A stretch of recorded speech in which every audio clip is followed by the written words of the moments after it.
Muy buenos días. Hoy jueves meditamos del Evangelio de San Lucas, capítulo 19, versículos 41 al 44.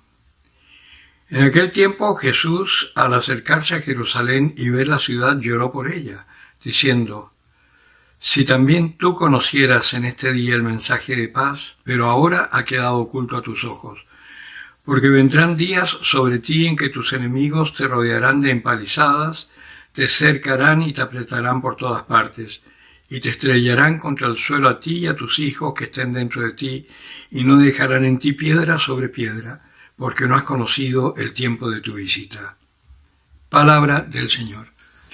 Esta profecía tan terrible del Señor se cumplió plenamente, que por muchos años Israel estuvo destruida en manos de sarracenos y todo tipo de etnias, hasta que recién en 1940-44, por ahí, con un decreto de las Naciones Unidas, se le devolvió los territorios y se funda la nueva Israel y recuperan parte de sus lugares sagrados, que también son muy importantes para nosotros, porque ahí están las raíces de nuestra fe. Pero esta palabra, que se cumplió a cabalidad para Israel, también se tiene que cumplir a cabalidad para nosotros. Y se ha cumplido en muchas oportunidades, sobre todo cuando la Iglesia se pierde y se deja influenciar por todas las tendencias del mundo, por todas las ideologías. Y en este tiempo estamos precisamente en unos tiempos en donde es evidente, cada vez más claro y cada vez más doloroso, comprobar que la Iglesia, desde la más alta jerarquía, se empieza a perder. Si lo miramos sin fe, es algo terrible porque nos hace dudar de la veracidad del cristianismo, dudar de la veracidad de la Iglesia. Es muy común hoy ver muchos videos en YouTube en donde se habla del catolicismo que es falso, de Roma que es falsa, del antipapa, etcétera, etcétera. El mundo podrá decir lo que quiera, porque siempre es como el demonio. El demonio te hace caer y después te acusa y te dice qué malo que eres. El mundo es igual. Penetra a la Iglesia y después dice es que la Iglesia es la mala. No, la Iglesia no es la mala ni el catolicismo es el malo. Es que nos hemos empezado a olvidar de la venida del Señor. En el caso nuestro, nos hemos empezado a olvidar de la resurrección del Señor.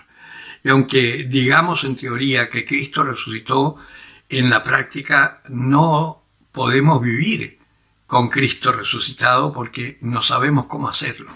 Y por eso es que el Señor, a través de la Virgen, suscitó esta pastoral en la que trabajo, porque es la única pastoral hoy en la Iglesia que te lleva a las fuentes, que te lleva a las bases, partiendo de una premisa: nuestra fe no es fe. Es una fe infantil, es una fe religiosa natural, pero no es la fe que puede mover montañas. Y si no, haz la prueba. Pídele a un árbol que se salga de sus raíces y que se tire al mar o que se plante en otro lugar para no perder el árbol y verás que no se mueve. Pero con la fe sí se puede. Jesucristo le dijo a una higuera: mañana estará seca por no tener higos, y al día siguiente estaba seca. Le dijo a un muerto: levántate, y se levantó. Le dijo a un paralítico: ponte a caminar. Ya, bueno, me puedes decir, ese era Cristo. ¿Y entonces qué hizo Pedro? Cuando habla con el paralítico, cuando van al templo, y le dice: oro ni plata tengo, sino lo que tengo te lo doy. En el nombre de Jesús de Nazaret te digo, levántate y ponte a caminar. Y así fue. O San Pablo, que no era de los apóstoles, porque podemos decir, es que ellos eran de los apóstoles, pero los discípulos no hacían esas cosas. Sí las hacían, están consignadas, pero San Pablo ni siquiera fue discípulo. San Pablo fue un perseguidor. Y en la Escritura podemos ver en los Hechos del Apóstol que San Pablo se extiende hablando y un chico que estaba sentado en el alféizar de la ventana se durmió y se cayó del tercer piso, del segundo piso donde estaban hablando, y San Pablo bajó y lo revivió. Todo se puede hacer si tienes fe. Y precisamente si seguimos por el camino en que vamos, pues realmente no quedará piedra sobre piedra. Nuestras iglesias, muchas de ellas ya se están transformando en discotecas, incluso en prostíbulos, se están transformando en almacenes y las más notables son museos. Pero el Señor no quiere eso. En último caso, todas esas riquezas, esos oropeles de viejos esplendores, ¿qué pasen a ser museos? La verdadera iglesia de Dios somos nosotros. El verdadero templo somos nosotros. Y tenemos que limpiarlo, tenemos que sacarlo de toda la basura que hay dentro de nuestro templo. Vale decir, tenemos que convertirnos.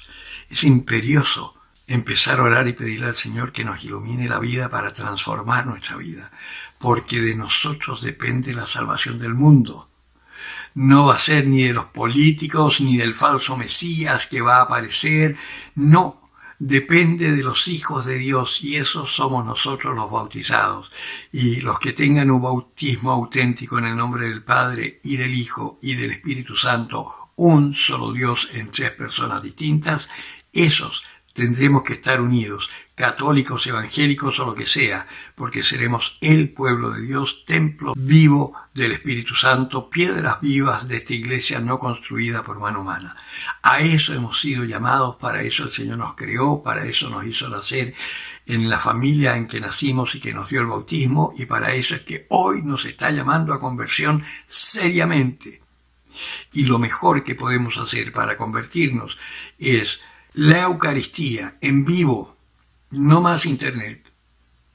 Confesión en vivo, no directamente tú con el Señor, sino que con un sacerdote, para que escuches de parte de Dios por la boca del presbítero que Dios te está perdonando, para que el demonio no tenga poder para tentarte. Porque a mí me pasó una vez una señora evangélica que vino a confesarse conmigo, atormentada, y era hija de un pastor en un pueblo donde yo estuve de párroco. Y era la hija del pastor. Y vino porque ella decía, yo me confieso, pero no puedo sentir en mi corazón que estoy perdonada. Y es más, siento en mi interior una voz que me dice, esta no te la perdona Dios. Yo le dije, ese es tu demonio interno. Por eso es que necesitas escuchar, porque una cosa que dicen los evangélicos, yo me confieso directo con Dios, pero no toman en cuenta el enemigo, que el enemigo te va a estar cateteando constantemente, te va a estar insidiosamente manifestando que tú no tienes perdón de Dios. Y es por eso que es necesaria la confesión personal y mucha oración. Esas son las tres cosas fundamentales que necesitamos nosotros para poder entrar en este camino de conversión. Si a eso además le agregas un ayuno por lo menos una vez a la semana, en el viernes cuaresmal, por ejemplo, en ese viernes penitencial, y ese día haces ayuno y en vez de almuerzo comes palabra de Dios y te interiorizas, yo te garantizo que se te va abriendo una posibilidad de conocer a Dios extraordinaria. Y si además de todo eso formas una comunidad de crecimiento en la fe. Hoy hablaba con un sacerdote donde vamos a evangelizar acá en Chillán, Dios mediante, en febrero del próximo año, si Dios aún nos da vida y nos tiene en esta misión. Y él decía, hoy la gente está pidiendo profundizar la fe. Y se desviven haciendo reuniones y llenando papeles y dando ideas cuando tienen esta pastoral que les ayuda simplemente a profundizar la fe. Y yo le dije, y curiosamente yo también soñé que si hay, tanto que se habla de la inclusión, ¿no? Todo tiene que ser inclusivo. Esta pastoral es la más inclusiva que tiene la iglesia. Acá puede entrar todo el mundo, jóvenes y viejos en una misma comunidad, ricos y pobres en una misma comunidad, homosexuales y heterosexuales en una misma comunidad. Y el Señor a todos y a cada uno le va dando lo necesario para que se transforme en un santo hijo de Dios.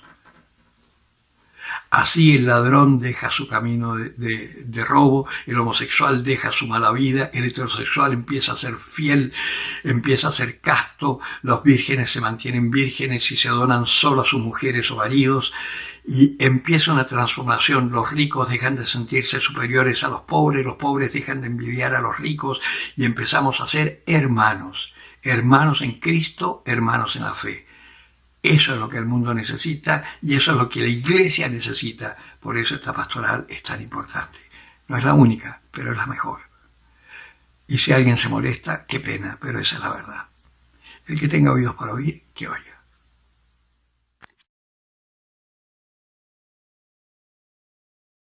San Miguel Arcángel, defiéndenos en la lucha. sé nuestro amparo contra la perversidad y acechanzas del demonio. Que Dios manifieste sobre él su poder es nuestra humilde súplica. Y tú, oh príncipe de la milicia celestial, con el poder que Dios te ha conferido, arroja al infierno a Satanás y a los demás espíritus malignos que vagan por el mundo para la perdición de las almas. Amén.